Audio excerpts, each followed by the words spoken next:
Nabi yang terlalu mengagung-agungkan kemiskinan sebagai media taqarrub ilallah, itu juga ujung-ujungnya itu kriminal, pidana.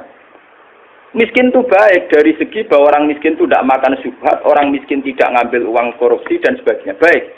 Dari segi menjauhi segala syubhat haram, miskin itu. Tapi kamu akan merasa bahwa miskin itu adalah sebuah kriminal, sebuah pidana. Nak wong tua meloro ra iso ngobatno, ana kiaimu kelaparan ra iso ngekeki beras. Kamu sadar bahwa media pakai jalur miskin ada kriminalnya, yaitu tidak bisa berbuat sama sekali saat ada keharusan berbuat. Misalnya kere banget, roh saya yatim kere, waduh kere jeng sepuntene. Rombok meloro wis kejet-kejet. Mak mati wae mak ra iso ngobat. Kan ngeri. Tetap ada sisi kriminalnya. Paham ya? Ada sisi apa? Kriminal. Makanya miskin teman-teman oleh Nabi terus dikomentari ya tetap ngene kuwi kadal fakru ayatku ndak apa kufra. Ngobatno boe kok milih mati. Wong mbok-mboke dhewe mak mati wae ngobatno ya aku. Sampeyan ya wis tuwa wae. Ya pancen ra diomongno tapi atine ngono. Justru ra diomongno ketok munafike malah dosane tambah loro. Dosa melarat ra iso ngobatno ya dosa ning atine arep-arep mati. Nah, dari segi ini miskin itu masalah. Sebab itu Nabi sering ngintikan kadal fakru ayakuna apa? Bahwa kemiskinan itu dekat dengan kekafiran. Karena banyak orang yang punya sifat netral, misalnya perempuan. Perempuan itu butuh makan, butuh lipstik, butuh apa saja. Kadang netral. Andai kan dia jadi pegawai pos atau PNS, dia mungkin tidak menjual diri. Karena masalahnya dia itu uang. Yang netral ya, yang tidak soleh betul ya tidak jahat betul ya. Yang masih apa? Akhirnya ujung-ujungnya dia terjerembab berdosa menjual diri karena miskin. Dan dia mendapatkannya rezeki hanya lewat itu. Ini termasuk miskin akhirnya menjerumuskan dia ke lembah nawahi. Artinya saya katakan netral begini, andai kan dia dapat rezeki yang lain, itu mungkin tidak sampai sini. Makanya mengecualikan sing soleh kelas A, meskipun miskin tidak zina, atau yang mentalnya nakal meskipun juga ya tetap zina. Ini contoh yang netral yang masih dipisah dipengaruhi uang. Banyak contoh-contoh miskin yang akhirnya masalah, yaitu kelihatan di bab jihad. Kabeh sahabat itu nangis.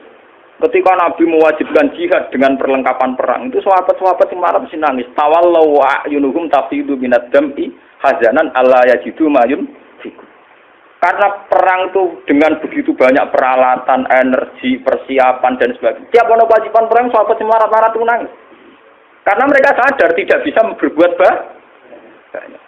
Artinya apa? Kalau kamu menjadikan miskin sebagai media taqarrub ilallah dan itu satu-satunya, ternyata juga banyak masalah. Sehingga nggak bisa dihitung. Malah kalaupun ini benar, ya kata yang ngarang Burda itu tetap hikmah. Miskin itu tetap baik dari segi tidak makan barang haram, dari segi babil kafir dia baik, tidak makan barang haram. Tapi ada masalah. Lah ini oleh Burda disebut nuqtatul ilmi. Apa yang dialami Nabi Ayub banyak sekelumit ilmu, sekelumit hikmah. Begitu juga yang dialami Nabi Sulaiman. Untuk senang Allah saja kok nunggu kaya raya gitu. Mayoritas orang kan tidak kaya. Kalau untuk senang Allah harus kaya dulu, orang nggak bisa senang Allah semua. Karena untuk senang Allah harus kaya. Saya tuh punya banyak tetangga di Sarang, di Rembang, di mana-mana kalau survei. Sebagian masyarakat, kiai itu bertahajud, esok mulang Quran, bariku duha, berduha di madrasah bariku. Sebagian masyarakat yang tidak dolim-dolim amat ya, mereka orang baik loh ya. Kecuali wong nakal manjen ra seneng kiai. Nah, kiai ramen ibadah pilih Gus. Dia orang mikir belanja. Orang mikir apa? Belanja. Dia tidak mikir uang harian. Artinya ternyata kiai yang mapan juga tidak jadi percontohan yang baik. Karena kemudian masyarakat yang soleh yang tidak mapan menganggap kiai sergap ibadah itu dipenuhi ibadah karena dia berkecukupan. Umpama daerah kecukupan Gus. Macul sik lagi kelar sholat. Ya bercocok tanam dulu baru kelar ngajar keras sholat. Intinya, andai kan kiai itu mapan semua, tentu orang akan bilang bahwa mereka tenang ibadah, tenang ngajar karena berkecukupan. Itu juga tidak contoh yang baik, paham ya? Paham ya? Itu juga tidak contoh yang Rasulullah itu tidak begitu semua. Faqad nabiyyi nafi khalqin wa khuluqi walam yudanuhu fi ilmi walaka. Walam yudanuhu fi ilmi. Kalau nabi itu bisa dua-duanya. Beliau ketika perang Khandaq, perang Dzatil Usra itu ada cerita paradok dan itu Nabi benar-benar bahrul ilmi, lautan apa? Ilmu. Kita tahu dalam perang itu Sayyidina Utsman itu nyumbang 50 kuda, sekian ratus onta, sekian ratus al-arba'atu alafi dinarin. Cara saat ini hampir 4 miliar. Sumbangan di sinten tadi sinten? Sinten Sayyidina Utsman, Tolha, Zubair. Itu rata-rata sumbangannya di atas 200 juta. Sahabat yang miskin-miskin itu sampai kurma satu saja diisep orang dua, saking miskinnya. Ada yang bawa kurma satu ikat. Dan dalam perang itu diceritakan Nabi itu saking laparnya itu perutnya diganjel mbek wadon. Lho umpama Nabi ku nakalan, lha opo enggak diwatu nyembelih untuk sitok ibar. Kenapa Nabi tidak jalan tinta memotong salah satu kuda atau unta kemudian menyelesaikan masalah kelapa? Jadi di cerita itu kan mestinya kita sebagai kiai, sebagai ulama kan paham paradoknya. Di satu sisi diceritakan sumbangan begitu melimpah, di sisi yang lain Nabi ini kelaparan. Sampai napa ganjel? Nah itu Nabi Muhammad. Beliau sebagai pribadi yang seorang nabi, seorang rasul, dia sadar betul kalau dunia itu tidak ada artinya semua. Sehingga dia sebagai kapasitas nabi, sebagai orang dekat Allah, ya sudah dia miskin, tidak ada masalah. Tapi beliau sebagai pemimpin besar yang harus dengan persenjataan lengkap, dengan perlengkapan yang komplit karena ngadepi pasukan besar saat itu Romawi, harus lengkap secara syariat. Nah, kita ngeten ora bener kabeh. Nabi Ayub tentu tidak akan kuat ngadepi pasukan Romawi. Menghadapi bojone ora kuat. Paham nggih? Nabi Sulaiman juga tidak koordinator yang baik karena kemudian nanti yang dianggap hebat Nabi Sulaiman saja. Karena dia perang pakai pasukan jin, pasukan setan, pasukan kewan, dan sebagainya. Kapan dia didik umatnya kalau jalan pintas begitu? Paham? Mulanya dinyak Imam Busiri itu walam yudanu fil itu udah ada visi ilmiahnya. Kekuatan gitu itu udah bervisi ilmiah. Jadi ini kita bilang kekuatan itu orang aku visi apa? Jadi gampangannya kayak kula nek kiai melarat terus mergawe kelar mangan kan macam ana visi ilmiah kiai nggih teladan nak kelare mangan mergo umpama kula tukang sulap jam salabing terus sugih. Lah kan pendiru piye. Lah Sulaiman itu jalan pintas ngene iku mergo dekne mangpen pasukan jin, pasukan setan. Kurang mutiara wa minas sayatini mayahusuna lahu wa ya'maluna amalan. Setan dikongkon golek mutiara.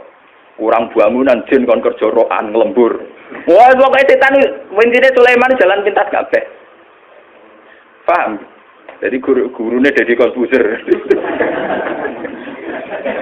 Mulane dinyak, abek saya bilang umpama sisi kebaikannya Sulaiman itu hanya satu, bahwa semua kebesaran itu ternyata tidak dipakai selingkuh, tidak dipakai zalim itu saja.